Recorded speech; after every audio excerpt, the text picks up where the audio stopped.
7.2% na inflation, 2.8% na GDP growth. Grabe na talaga ekonomiya ngayon.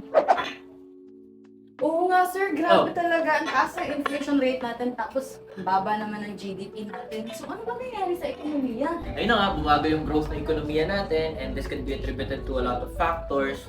Kung titignan mo yung expenditure side, yung household consumption natin, yung main driver ng economy natin, bumagal yung growth niya kasi nga ang taas ng inflation, tapos yung investments natin is lower compared to the same period last year kasi nga poor yung business confidence.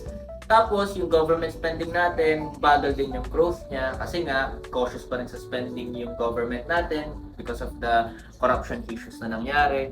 So, taking all of these into consideration, ayun, tapos ano pa, yung sa industrial origin side naman, negative yung ating agriculture plus yung ating industries, daming factors, di ba? Ganun pala. So, sir, how can I navigate the market during these times? Kung i-breakdown mo naman yung GDP data natin, makikita ka pa rin ng bright spots. For example, yung household consumption natin, bumagal yung overall growth niya. But if you're going to look at its components, makikita mo na meron pa rin mga nag-outperform. When I say outperform, it means na mas mabilis yung growth nila this quarter compared to the average growth of the first quarters in the past 3 years. So kung titignan mo, andyan yung alcoholic beverages and tobacco, andyan yung clothing and footwear, andyan yung home equipment and furnishings, andyan din yung education, andyan rin yung communication. So moving forward, you may want to look at stocks that or companies that cater to, that cater to these.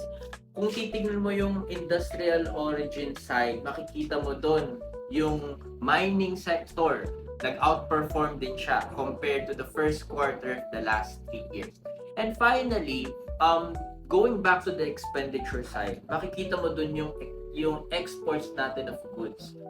They were able to outperform in terms of growth the first quarter of the last 3 years. So you may also want to look at stocks that are export-oriented. So yun yung mga pwede mong tingnan. Thank you so much, Sir David, for that. No? Now, I'm ready na to refine my investments. Thank you, Sir David. You're very much welcome. And of course, you can know more. You can just check our research portal. And kung gusto mo na mag-open ng account, you can always register with us.